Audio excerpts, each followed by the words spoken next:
आज की press conference का जो मुख्य उद्देश्य है वो ये है कि एक तरफ तो पूरे राजस्थान में राजनीतिक गतिविधियों का दौर जारी है, लोग मंथन कर रहे हैं, विचार विमर्श कर रहे हैं।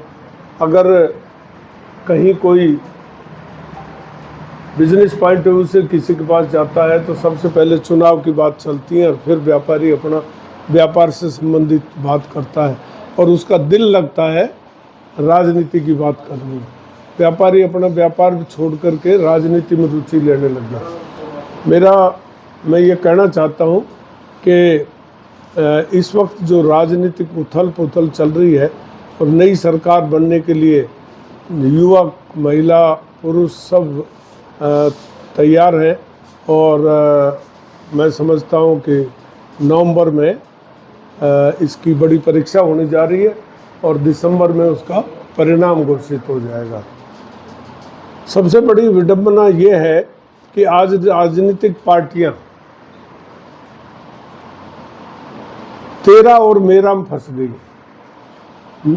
अपनी जाति के बारे में ज़्यादा सोचते हैं, कुछ लोग धन की व्यवस्था करने में जुटे हुए हैं, कुछ लोग मुख्यमंत्री की कुर्सी पर जाने को लगे हुए हैं, कुछ लोग राजनीति में जीना चाहते हैं और मंत्री बनना चाहते हैं। कोई सिद्धांत नहीं, कोई पॉलिसी नहीं, कोई पहले ये बड़ा प्रचार प्रसार हो रहा था कि सर्वे के आधार पर टिकट मिलेंगे, वो कोई आधार नहीं रहा, चाहे जिसको टिकट दे रहे। पहले हमारी पुरानी कहावत है हिंदू धर्म में कि साहब खलक आवाज़ अलग आवाज़, जनता की आवाज़ है वो भगवान की आवाज़ है और भगवान उसी की आवाज़ से परिणाम निकालता है। लेकिन इस बार तो खलक आवाज़ की किसी ने सुनी ही नहीं। अब तो इस बार तो कोई जाति बिरादरीवाद में चला गया, कोई धनवाद में चला गया और उल्टे सुल्टे टिकट बांटे। भारतीय जनता पार्टी का जो गलत टिकट वितरण से जो चारों तरफ हल्ला मचा हुआ है, कार्यकर्ता त्राईमाम कर रहे हैं, उसका सीधा सा कारण है सब जो बड़े नेता थे जिनके हाथ में टिकट का दायित्व था, उन्होंने अपनी जात बिरादरी को, अपने धन व्यवस्था को ज़्यादा महत्व दिया और कार्यकर्ताओं का हक मार दिया। इससे कोई, मैं समझता हूँ कि जो बीजेपी एक महीने पहले जिसको ये लग रहा था कि कांग्रेस की विफलताओं के कारण और बीजेपी निश्चित तौर पर राज बनाने जा रही है, आज हालत लड़खड़ा गई है। सबसे खराब स्थिति है तो बीजेपी की है। चारों तरफ जो टिकट दिए गए सांसदों को दे दिए गए, वहाँ के कार्यकर्ता धरे रह गए। हमारे ज़िले में भी देखो कि वहाँ भिवाड़ी में बहुत भारी शोर शराबा हुआ और वातावरण बना। ऐसे जयपुर में जहाँ जहाँ सांसदों को टिकट दिया वहाँ पर जनता ने उसका विरोध किया है। टिकट गरीब आदमी, गरीब कार्यकर्ता को कहीं दिया ही नहीं, गरीब का हक मार करके और बीजेपी जैसे संगठन में ठाडे आदमी को टिकट दिया गया। बिरादरी, जात बिरादरी भी वहाँ चली, पैसा भी चला, सब चला। तो बहुत बुरा हाल है। इससे मैं नहीं समझता कि आगामी जो सरकार बनेगी वो कोई स्पष्ट बहुमत की सरकार बनेगी। निश्चित तौर पर आगामी सरकार जो बनेगी, जो 93 में जो मिली जुली सरकार बनी थी कोलिशन गवर्नमेंट, अब की बार निश्चित कोलिशन गवर्नमेंट बनेगी, क्योंकि कांग्रेस के प्रति जनता का मोह भंग है। उनके कार्यकाल में जो गुंडागर्दी, बदमाशी, चोरी, लूट पाट जो हुई है, उसके परिणाम स्वरूप कांग्रेस से जनता रुष्ट है और बीजेपी के टिकट बंटवारे से रुष्ट है। तो अब जनता स्वयं निर्णय करेगी अच्छे कैंडिडेट को। ऐसी स्थिति में जनता स्वयं निर्णायक दौर से गुजरती है और स्वयं निर्णय करेगी कि किस अच्छे व्यक्ति को वोट दिए जाए, जिसके परिणाम स्वरूप पार्टियों का गणित गड़बड़ा रहा है और सरकार निर्दलियों के आधार पर सरकार बनेगी, ऐसा मैं सोचता हूँ। कमान को ये पता है कि भारतीय जनता पार्टी राजस्थान में नेतृत्व विहीन रही और विपक्ष की भूमिका अदा नहीं कर पाई। रैलियों में भी भीड़ नहीं थी और अभी जो परिवर्तन यात्रा की रैली हुई वो भी जीरो रही, बानसूर की तो सुन नहीं रही, आपको पता है। इसलिए उनको ये सोच करके कि सांसद जरूर जीत आएंगे तो सांसदों को टिकट दिया। ये बड़े दुर्भाग्य है ये डिक्टेटरशिप की ओर ध्यान आकर्षित करता है कि हाईकमांड इतना स्ट्रांग है कि मुख्यमंत्री का कैंडिडेट अच्छा चेहरा जिसको जनता चाहती है उसको भी पहली सूची में नहीं लिया। इसका मतलब ये है कि कोई दिल्ली में बैठा व्यक्ति ही अपनी मनमर्जी से सरकार चलाएगा। नहीं, निश्चित तौर पर जातिवाद के आधार पर है। जो टिकट कमेटी में जो प्रभारी है उसने निश्चित तौर पर राजस्थान का जो प्रभारी है उसने जातिवाद चलाया, सब जगह जातिवाद चलाया और उनके कैंडिडेट सब कमज़ोर हैं। और जहाँ तक सवाल है सांसदों को टिकट देने का, उसमें हाईकमांड ने जातिवाद के हिसाब से टिकट दिया है। जो जिस जात का कैंडिडेट है और जिस जात का जहाँ बहुमत है उसी क्षेत्र से उनको टिकट दिया गया। आप ताज्जुब करोगे कि झोट उससे जयपुर में एक ऐसे परिवार को जिसने भारतीय जनता पार्टी को ज़मीन से आसमान तक उठाया, आदरणीय स्वर्गीय भैरू सिंह जी शेखावत के परिवार का टिकट काट दिया जिन्होंने भाजपा को पैदा किया।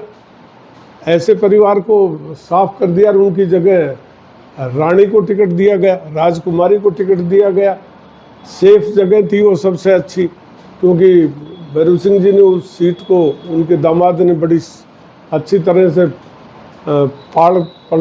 क्या बोलते हैं कि उसको स्केयर की उसकी और केयर की, तो जिसका नतीजा है कि वो भाजपा ही भाजपा है। तो रानी को टिकट दिया तो कहीं और से दे सकते थे, वहाँ की युवरानी को वो एक कार्यकर्ता को टिकट काट दिया और उसको दे दिया। ठीक इसी तरह से बाबा को टिकट भिवाड़ी से दिया। तो ये सब मतलब जात बिरादरीवाद चला है। वहाँ एक साधारण कार्यकर्ता को जो किसान वर्ग से आता है, किसान वर्ग का टिकट काट करके और मठाधीशों को टिकट दिया गया। तो ये क्या है?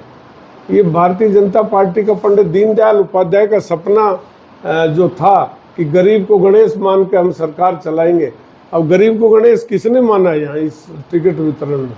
यहाँ तो पैसे वाले को, मठाधीशों को, राजा महाराजाओं को, इनको आगे रखा है, गरीब को तो माना ही नहीं। तो भारतीय जनता पार्टी में सोचता हूँ कि मोदी जी के नेतृत्व में आज मैं समझता हूँ कि भारतीय जनता पार्टी के जो जनक थे, जिन्होंने भारतीय जनता पार्टी पैदा की, उनका नामो निशान मिटाना चाहती है। बानसूर में मुझे कार्यकर्ता मित्र और गांव से फ़ोन आ रहे हैं कि आपको चुनाव लड़ना है और बार बार मुझे कह रहे हैं।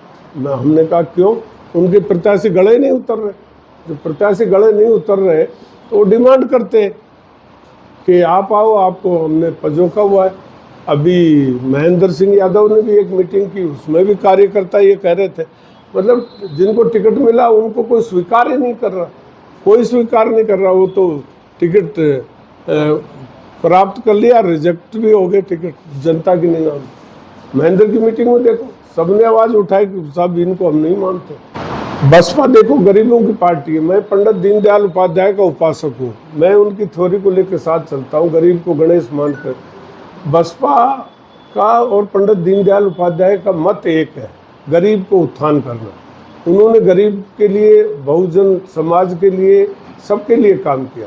और वो मायावती एक ऐसी नेता है, नेत्री है, जिन्होंने अगड़ी जातियों को, जिसमें ब्राह्मण, क्षत्रिय, वैश्य, इस तरह के बड़े लोग आते हैं, उनमें भी जो गरीब है, उन्होंने उस समुदाय में से गरीब को निकाला। और उनके लिए सबसे पहले जब वो चीफ मिनिस्टर थी, जब वो मुख्यमंत्री, सबसे पहले रेजुलेशन पास करके भारत सरकार को भेजा कि अगड़ी जातियों के गरीबों को भी रिजर्वेशन होना चाहिए।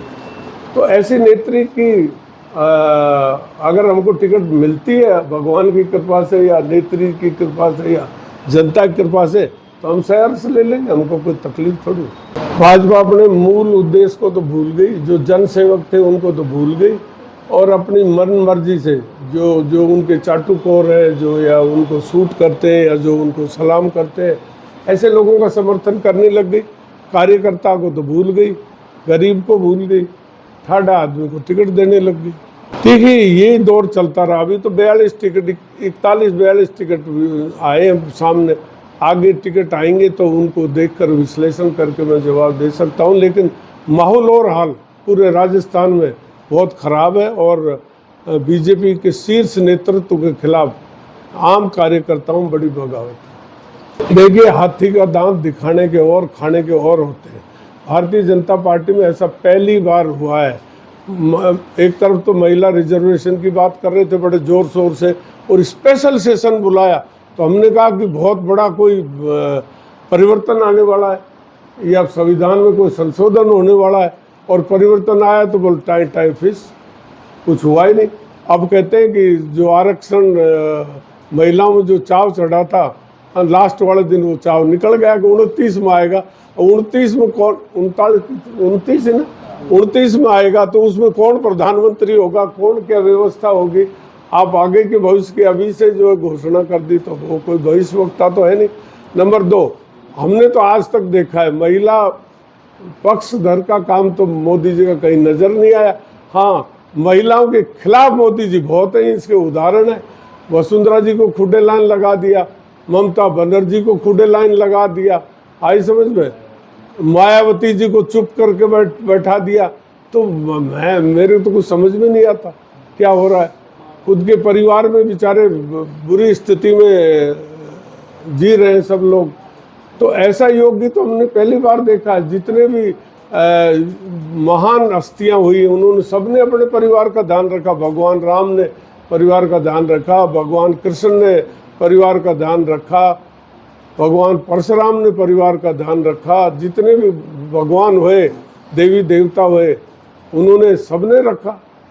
महापुरुषों ने रखा, महात्मा गांधी ने रखा, अंबेडकर जी ने रखा। ये कहाँ से ऐसे आए जो भारत में जो निराली छवि लेकर के उनके आगे पीछे किसी को मानते नहीं, ना माता को मानते, ना पिता को मानते, तो मानेंगे किसको। वो तो राज करना चाहते हैं, डंडे के जोर पर जो कर रहे हैं।